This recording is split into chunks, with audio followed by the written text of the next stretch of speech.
नमस्कार, स्वागत है अपना बिहार में। महाशिवरात्रि के शुभ अवसर पर बिहार के सुप्रसिद्ध अशोक धाम मंदिर में श्रद्धालुओं का जनसैलाब उमड़ पड़ा है। अल सुबह से ही भक्त जलाभिषेक के लिए मंदिर परिसर में जुटने लगे और पूरे माहौल में हर हर महादेव की जयकारे गूंजने लगे। इस पावन अवसर पर बिहार के डिप्टी सीएम विजय कुमार सिन्हा अपनी पत्नी के साथ पूजा अर्चना के लिए पहुंचे। श्रद्धालुओं की भारी भीड़ को देखते हुए जिला प्रशासन ने सुरक्षा के पुख्ता इंतजाम किए हैं। मंदिर परिसर और आसपास के इलाकों में पुलिस बल की तैनाती की गई है, तो वहीं सीसीटीवी कैमरों से निगरानी रखी जा रही है।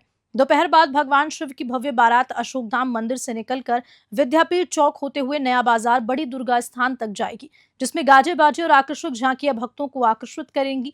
इस मौके पर डिप्टी सीएम विजय कुमार सिन्हा ने महाशिवरात्रि की शुभकामनाएं देते हुए अशोकधाम को बिहार का मिनी देवघर बताया और साथ ही उन्होंने 7 अप्रैल को अशोकधाम महोत्सव बनाने की घोषणा भी की।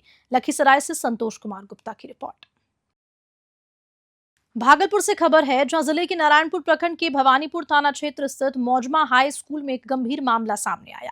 9वीं कक्षा की छात्रा स्कूल परिसर में विद्युत करंट की चपेट में आ गई, जिससे हड़कंप मच गया। मिली जानकारी के मुताबिक छात्रा बेबी कुमारी ने बताया कि मैडम के द्वारा कुरकुरे खाने के लिए दिए गए थे, जिसके बाद वे पानी पीने के लिए गई। इसी दौरान करंट लगने से गिर पड़ी। इसके सहपाठियों ने किसी तरह उसे खींचकर बचाया। छात्रा का आरोप है कि करंट लगने के बाद शिक्षकों ने उसे छुट्टी नहीं दी और बैग लेकर जाने से रोका। जैसे ही वे स्कूल से बाहर निकली, सड़क पर गिर गई और पास में दुकान कर रहे छात्रा के चाचा ने तुरंत उसे प्राथमिक स्वास्थ्य केंद्र नारायणपुर पहुंचाया, जहां डॉक्टर्स ने प्राथमिक उपचार कर उसे खतरे से बाहर बताया। छात्रा के चाचा ने शिक्षकों पर गंभीर लापरवाही का आरोप लगाया। तो वहीं प्रशासन से इस मामले में कार्रवाई की मांग की जा रही है। भागलपुर से राहिल सिद्दीकी की रिपोर्ट। भागलपुर के लोदीपुर थाना क्षेत्र में उस वक्त कोहराम मच गया जब अग्निशमन विभाग में कार्यरत महिला सिपाही ज्योति का शव बसंतपुर स्थित उनके मायके पहुंचा। बीते दिनों गया के शेरघाटी में अपने क्वार्टर में फांसी लगाकर ज्योति ने आत्महत्या कर ली। इस बीच मायके और ससुराल पक्ष ने शेरघाटी थाने में अग्निशमन विभाग के पदाधिकारी कृष्ण मुरारी प्रसाद और सिपाही राजेश कुमार पर प्रताड़ना और आत्महत्या के लिए उकसाने का आरोप लगाते हुए शिकायत दर्ज कराई।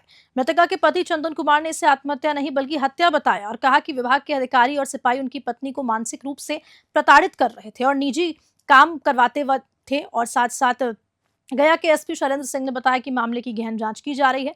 जल्द ही सच सामने आ जाएगा। फिलहाल एक आरोपी सिपाही को गिरफ्तार किया गया है। आगे की कार्रवाई जारी है।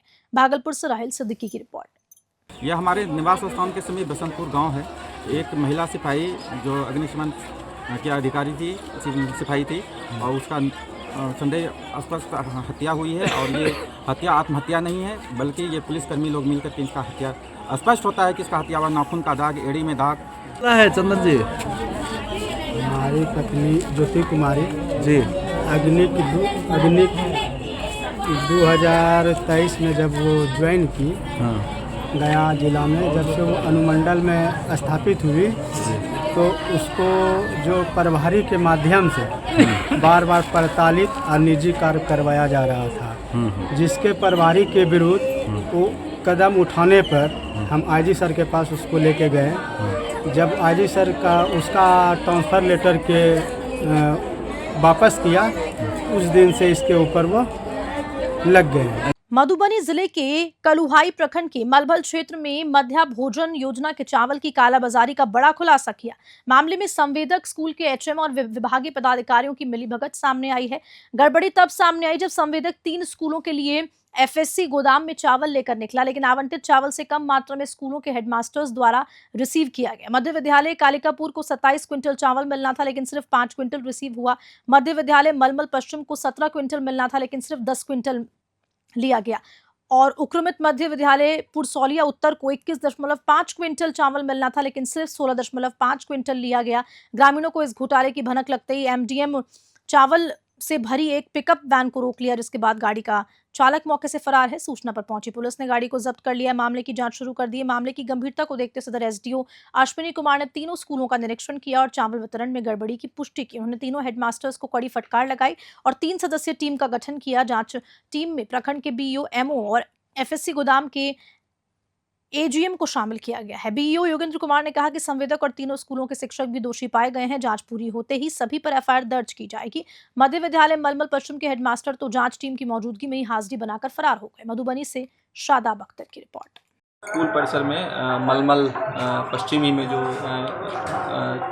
अनाज लदे हुए ट्रक को पकड़ा गया था, गाड़ी को, उसी के संबंध में आए थे। हम लोग अभी गोदाम से कितना अनाज निकला था और स्कूल पे कितना कितना दिया गया उसी का एक प्रखंड शिक्षा पदाधिकारी और एजीएम दोनों के नेतृत्व में टीम बना रहे हैं। दोनों एक मुंह मिला लेंगे कि वहाँ कितना गए और यहाँ से कितना निकला था, और अगर कम हुआ है तो कौन रिस्पॉन्सिबल था कम करने के लिए, उसको हम लोग पहले आइडेंटिफाई कर लेते हैं, फिर उस पर कार्रवाई करते हैं। पश्चिम चंपारण के ऐतिहासिक बेतिया का मनोकामना शिवालय, बनकटवा का कोटेनाश्वर शिवालय, रामनगर का नर्मदेश्वर शिवालय और वाल्मीकि नगर का जटाशंकर शिवालय इस महाशिवरात्रि पर हजारों श्रद्धालुओं से गुलजार है।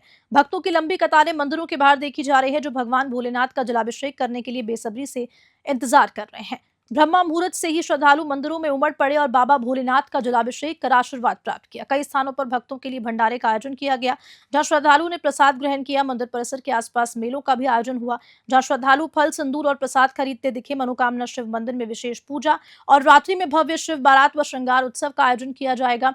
श्रद्धालुओं की भारी भीड़ को देखते हुए प्रशासन द्वारा सुरक्षा के कड़े इंतजाम किए गए। मंदिरों में पुलिस बल तैनात किया गया ताकि कोई अव्यवस्था न हो। बेतिया से दीपक कुमार की रिपोर्ट।